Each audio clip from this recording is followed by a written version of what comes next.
अब 24 घण्टामा तपाईँहरू 18 घण्टा खट्नुपर्छ। 18 घण्टा खटेर काम गर्नुहोस्। म पनि त्यही गर्छु। 6 घण्टा त सुत्न पनि चाहिन्छ होला। 18 घण्टा खटेर तपाईँहरू खट्नुपर्नेछ।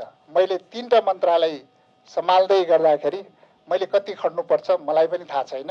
मैले 30 वर्ष काम गर्दाखेरि पनि मैले सधैँ यो फर्मुला, यो जुन right man in right place in right time मैले सधैँ भन्ने गरेको छु। र मेरो लागि काम महत्त्वपूर्ण हो, जनताको सेवा महत्त्वपूर्ण हो। कसैले, मेरो शत्रुले पनि, मलाई धेरै अप्ठ्यारो पार्ने व्यक्तिहरूले पनि, कर्मचारी साथीहरूले पनि डराउनु पर्दैन। राम्रो व्यक्तित्व, राम्रो काम गर्नेलाई राम्रो जिम्मेवारी दिइनेछ। कर्मचारी सरुवा जिम्मेवारी प्रदान गर्ने लगायतका विषयमा सुनिएका अनियमिततालाई नियन्त्रण मात्रै होइन, निर्मूल गरी सुशासन कायम गर्न उपयुक्त व्यक्तिलाई उपयुक्त जिम्मेवारी, right man in right place in right time, कसैप्रति पूर्वाग्रही र प्रतिशोध गरिने छैन। तर सुशासन र आफ्नो जिम्मेवारीलाई इमान्दारीपूर्वक पुरा गर्न नसक्नेलाई तुरुन्तै जिम्मेवारीबाट हटाइनेछ। देशको अहिलेको अवस्थालाई हेरेर काम गरिदिनुहोस्। काम चाहिएको छ, सेवा चाहिएको, प्रभावकारी सेवा चाहिएको छ। कसैप्रति हाम्रो पूर्वाग्रही भएर मैले काम गर्ने छैन। तपाईहरुसँग सहकार्यमा, सल्लाहमा काम गरिनेछ। तर काम एकदमै द्रुत गतिमा हुनुपर्नेछ। हामीसँग 6 महिनाको समय छ। 6 महिनाको समय भनेको त्यतिकै जान्छ। यो समय खादा माला लगाएर तामझाम गर्नु होइन। काम गरेर जेनजी पुस्ताले देखेको सपना साकार गर्ने हो। धेरै ठुलठुला कामहरू गर्छु भनेर घोषणा गर्ने आएको पनि होइन। ठुला काम सुरुवात गर्छौं हामी। मेरो पारदर्शितामा कतैबाट क्वेशन आयो भने कर्मचारी साथीहरू र पत्रकार साथीहरूले सिधा आएर मलाई कम्प्लेन गर्न सक्नुहुनेछ। मैले एउटा ठुलो चुनौती लिएर आएको छु, सानो चुनौती लिएर आएको छैन। त्यो चुनौती मैले सामना गर्छु भनेर आएको छु। त्यो भएको हुनाले म कुनै कम्प्रोमाइज गर्ने अवस्थामा हुँदैन।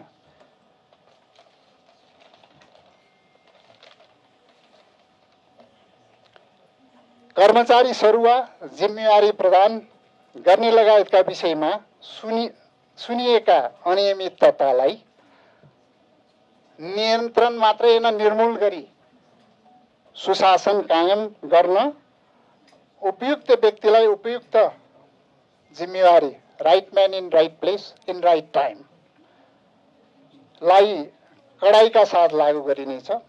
कसैप्रति पूर्वाग्रही र प्रतिशोध गरिने छैन। तर सुशासन र आफ्नो जिम्मेवारीलाई इमान्दारीपूर्वक पुरा गर्न नसक्नेलाई तुरुन्तै जिम्मेवारीबाट हटाइनेछ। असल नियत राखी ढुक्क भएर काम गर्न सबैलाई निर्देश गर्दछु। मेरो जीवनमा मैले 30 वर्ष काम गर्दाखेरि पनि मैले सधैँ यो फर्मुला, यो जुन right man in right place in right time मैले सधैँ भन्ने गरेको छु।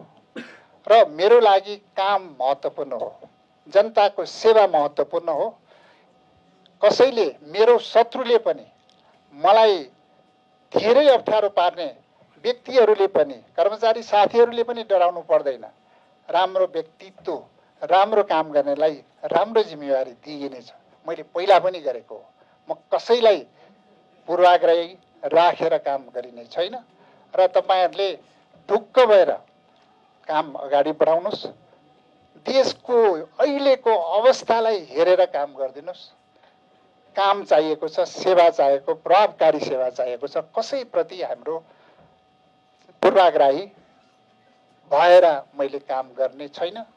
तपाईहरुसँग सहकार्यमा, सल्लाहमा काम गरिनेछ। तर काम एकदमै द्रुत गतिमा हुनुपर्नेछ। हामीसँग 6 महिनाको समय छ। 6 महिनाको समय भनेको त्यतिकै जान्छ। तर हामी धेरै डिसिजनहरू फास्ट ट्र्याकमा हामीलाई समय छैन। अब 24 घण्टामा तपाईँहरू 18 घण्टा खट्नुपर्छ। 18 घण्टा खटेर काम गर्नुहोस्। म पनि त्यही गर्छु। 6 घण्टा त सुत्न पनि चाहिन्छ होला। 18 घण्टा खटेर तपाईँहरू खट्नुपर्नेछ। मैले 3टा मन्त्रालय सम्हाल्दै गर्दाखेरि मैले कति खट्नुपर्छ मलाई पनि थाहा छैन, तर तपाईँहरूले सहयोग गर्नुहुन्छ भन्ने मलाई लाग्छ। टिम वर्क, मन्त्रालयहरूको टिम बन्छ। मैले मात्रै हेर्ने होइन, त्यो टिमले काम गर्नुपर्छ। म 24 घण्टा भन्दैन, 18 घण्टा सबैले काम गर्नुपर्छ। चालु रहेका ठुला पूर्वाधारका आयोजनाहरू तोकिएका समय र गुणस्तरमा निर्माण सम्पन्न हुन नसक्दा एकातर्फ मुलुकले ठुलो आर्थिक क्षति बेहोरिरहेको छ भने अर्कोतर्फ त्यस्ता आयोजनाबाट प्राप्त हुने लाभबाट नागरिक वञ्चित भइरहेको विडम्बनापूर्ण अवस्था छ। यसलाई चिर्न चालु अवस्थामा रहेका ठुला आयोजना निर्माण कार्यलाई तीव्रता दिइनेछ भने रणनीतिक महत्त्व र रूपान्तरणकारी केही ठुला आयोजनाहरूलाई तत्काल अगाडि बढाइनेछ। प्राथमिकताको आधारमा आयोजना छनौट गरी परिणाम निकाल्ने कार्य अगाडि बढाइनेछ। तसर्थ यो समय खादा माला लगाएर तामझाम गर्नु होइन, काम गरेर जेनजी पुस्ताले देखेको सपना साकार गर्ने हो। जसरी विगतमा उहाँहरूबाट हौसला, प्रेरणा, साथ र सहयोग प्राप्त हुँदा लोड सेडिङ अँध्यारोबाट मुलुकलाई मुक्त गर्न सक्यौँ, त्यसरी नै अहिलेको विषम परिस्थितिमा विगतको जस्तै साथ सहयोग र प्राप्त हुने विश्वास मैले लिएको छु। म प्रति यहाँहरूले देखाउनु भएको उक्त विश्वासको लागि जेनजी पुस्ताका भाइ बहिनीहरू सहित सम्पूर्ण आमा बाबुवा, दाजुभाइ, दिदीबहिनीहरूप्रति कृतज्ञता व्यक्त गर्दछु। वास्तवमा हामीले यहाँ धेरै ठुल्ठुला कामहरू गर्छु भनेर घोषणा गर्ने आएको पनि होइन। ठुला काम सुरुवात गर्छौँ हामी, ठुला काम सम्पन्न होइन सुरुवात गर्छौँ। ठुल्ठुला कामहरू गर्नुपर्ने छ हामीले, तर त्यो कामहरू सुरुवात गर्छौँ र सम्पन्न हुन नसकेका आयोजनाहरूलाई तत्काल हामीले सम्पन्न गर्नतिर अगाडि बढ्छौँ। त्यसको लागि हर भर मजदुर सबैले प्रयास गर्नुपर्छ। त्यसको आर्थिक व्यवस्थापनदेखि लिएर धेरै व्यवस्थापकीय व्यवस्थापनहरूमा अगाडि बढ्नुपर्नेछ।